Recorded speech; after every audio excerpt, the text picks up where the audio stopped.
Assalamualaikum warahmatullahi wabarakatuh. Alhamdulillahirrabbilalamin. Kembali lagi bersama saya, Husain Kena Rahman. Senang sekali dapat menemani teman-teman semua dalam menjalankan ibadah puasa di bulan suci Ramadan kali ini dalam Porfis Podcast Ramadan ala Farmasi. Nah, di Porfis episode 2 ini kita kembali dengan tema spiritualitas dan kesehatan. Nah, kembali lagi bersama kita pembicara di episode 1 Bapak Sunandar Ihsan Apoteker yang sudah pernah meneliti mengenai terapi suara. Apa kabar Bapak? Sehat? Alhamdulillah masih sehat. Gimana lancar puasanya Pak? Ya, sejauh ini masih lancar, semoga sampai akhir. Amin. Nah Pak, dari judulnya saja ini saya sudah sangat penasaran. Kenapa sih bisa terapi suara atau musik itu bisa dijadikan suatu terapi? Oke, begini. Sebelumnya kita memang bicara tentang spiritualitas dan kesehatan. Dan untuk kesehatan itu ternyata ada terapi-terapi.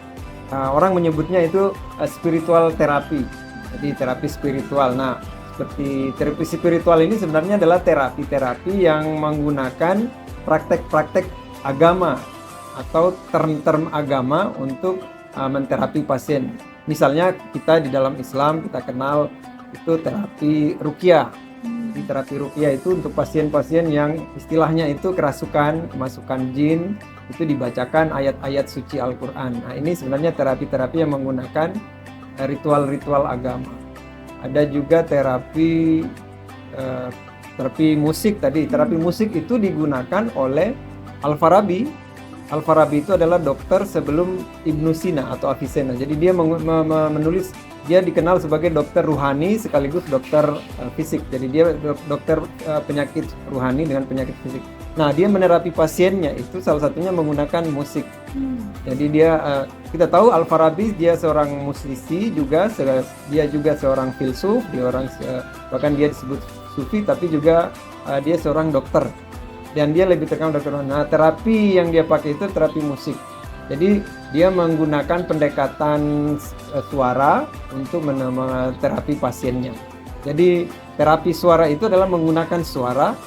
Kalau kata Islam itu kita baca suaranya itu bacaan Al-Quran misalnya. Nah, itu dipakai untuk terapi-terapi pasien. Sehingga ini dikategorikan menjadi terapi spiritual. Di terapi spiritual itu menggunakan term-term agama.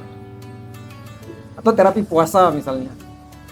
Terapi puasa itu juga dipakai untuk terapi-terapi pasien. Bahkan orang-orang non-muslim pun itu menggunakan puasa untuk terapi pada pasien. Jadi, tetapi penggunaan terapi ini sebenarnya sudah dikenal sejak dulu kan. Misalnya Nabi Muhammad untuk supaya kamu sehat maka berpuasalah misalnya seperti itu. Terusnya ada sih. Baik, kalau mekanismenya itu bagaimana sih Pak? Apa kita hanya dilantunkan saja Al-Quran atau bagaimana? Oh ya, mekanisme, ini maksudnya mekanisme secara farmakologi kan? Iya Pak. Kita kan farmasi. Begini, musik itu sebenarnya adalah suara, ya kan? Jadi suara, musik itu sebenarnya suara. Bedanya kalau musik itu suaranya itu menggunakan alat untuk menimbulkan bunyi kan? Jadi suara, bunyi itu sebenarnya musik sebenarnya. Nah, musik ini masuk melalui telinga, akan diproses di otak, ini kaitannya dengan neuroscience. Nah, otak itu akan menerjemahkan musik itu sehingga menyebabkan memberi respon kepada fungsi-fungsi otak. Misalnya otaknya menjadi lebih tenang karena ada muatan emosional yang ditanamkan dari musik yang kita dengar. Jadi muatan emosional ini diproses di sistem limbik. Jadi ada area asosiasi namanya. Area asosiasi itu adalah setiap respon yang masuk itu akan ditangkap oleh area asosiasi dan akan diterjemahkan, diberi muatan emosi sama sistem limbik. Misalnya hipotalamus itu memberi muatan emosi.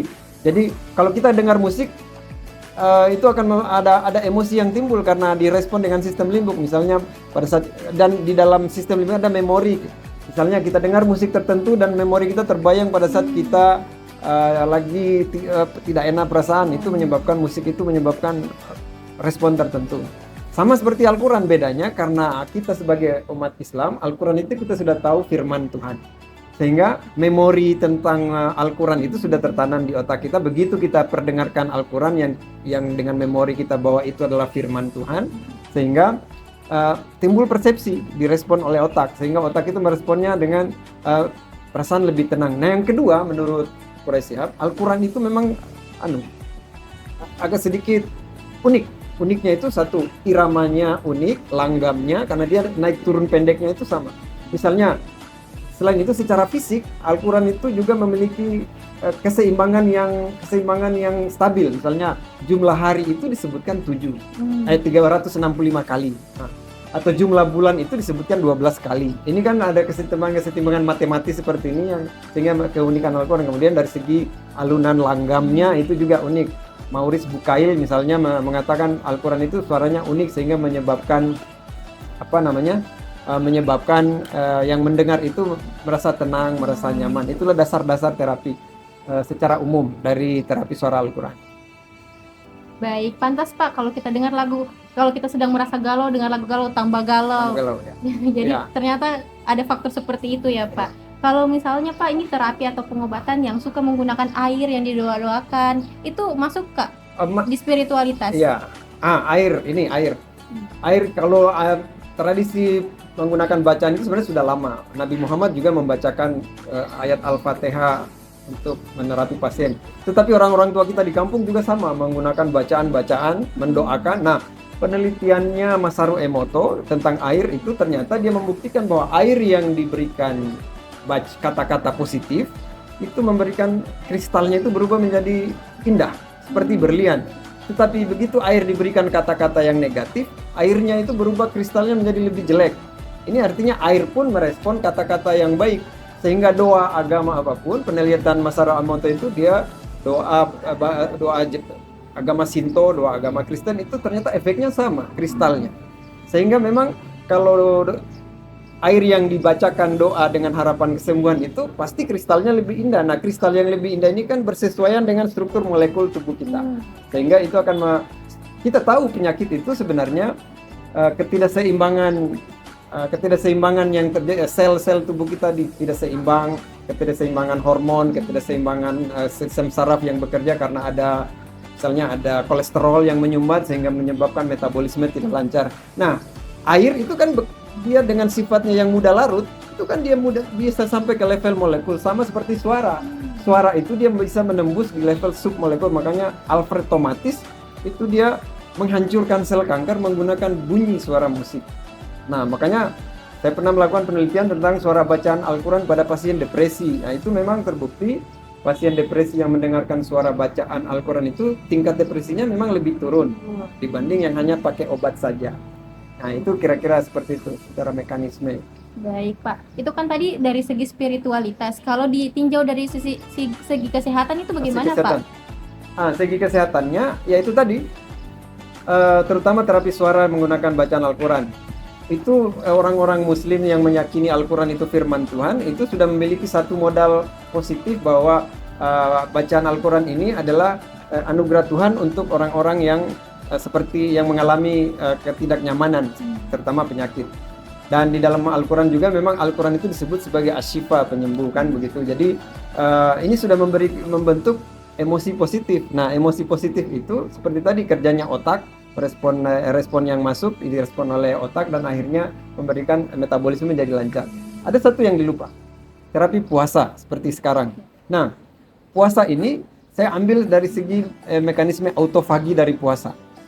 Jadi terapi puasa ini sangat bermanfaat untuk penyakit. Terbukti puasa itu menurunkan kolesterol, menurunkan kadar gula darah, menjaga tekanan darah, menyehatkan jantung dan seterusnya. Gitu. Jadi harus rajin-rajin puasanya Pak, karena itu bisa menyehatkan ya. Jadi itu saja mungkin pertanyaan dari. Ada satu yang dilupa lagi. Baik. Puasa itu mekanismenya begini, yang saya singgung tadi, autofagi. Autofagi ini mekanisme autofagi ini ada hubungannya dengan puasa dengan kesehatan. Itu ditemukan oleh seorang kedokteran Jepang, Yoshinori Osumi namanya. Dia memperoleh Nobel kedokteran tahun 2016 yang meneliti tentang autofagi. Nah, autofagi ini ternyata mekanisme puasa. Jadi autofagi itu diaktifkan ketika kita dalam kondisi lapar. Nah, autofagi ini prosesnya begini. Jadi autofagi itu itu memakan diri sendiri, fagi itu memakan. Jadi dia memakan sel-sel yang sudah rusak. Nah, autofagi itu diaktifkan kalau pada saat kita lapar. Dia pada saat kita kenyang. Jadi sel-sel bukan sekedar apoptosis bunuh diri, tetapi yang mati itu dimakan. Sehingga sel-sel yang harusnya tersimpan itu pada saat puasa, karena puasa kita lapar, jadi aktifkan sehingga memakan sel-sel kita yang sudah rusak tadi. Sehingga kita menjadi lebih sehat tentu saja. Misalnya makan itu, kalau makan kan insulin naik, glukagon turun. Tapi kalau autofagi insulinnya turun. Nah, sehingga ini cocok untuk yang diabetes. Sehingga orang-orang yang kanker pasti lebih bagus kalau dia puasa. Karena kanker itu kan sel yang tumbuh tidak berlebihan. Nah, sel-sel yang tidak jelas ini pada saat lapar itu dimakan. Dimakan. Atau virus-virus, bakteri itu pada proses autofagi jadi penyakit infeksi itu. Sehingga ini kenapa puasa lebih bermanfaat. Seperti kata Nabi, berpuasalah maka kamu akan sehat. Ya, salah satu hikmah puasa itu ternyata adalah memang secara mekanisme orang yang berpuasa itu lebih segar seharusnya karena aliran darah itu tidak fokus di perut.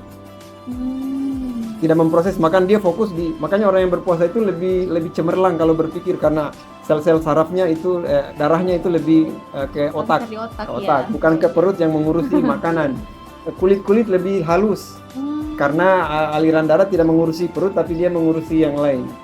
Yang kedua ada ditambah dengan mekanisme autofagi sehingga ya sel-selnya lebih yang mati dimakan, aliran darah lancar, ya pasti kita sehat. Ya kira-kira begitu. Baik. Itulah tadi ilmu yang sangat luar biasa ya teman-teman. Pasti ilmu baru lagi bagi kita semua. Terima kasih juga Pak untuk wawasan baru lagi bagi kami. Terima kasih juga untuk teman-teman yang sudah menyaksikan Portis episode 2 kali ini. Semoga Portis episode kali 2 juga ini dapat bermanfaat bagi kita semua dan diambil segala bentuk positifnya. Semoga di bulan puasa kali ini kalian tetap semangat berpuasanya, tetap istiqomah, dan semoga kalian itu dilancarkan sampai akhir. Amin. Nah, itu saja mungkin dari saya. Saya pamit undur diri. Wassalamualaikum warahmatullahi wabarakatuh. Waalaikumsalam warahmatullahi wabarakatuh.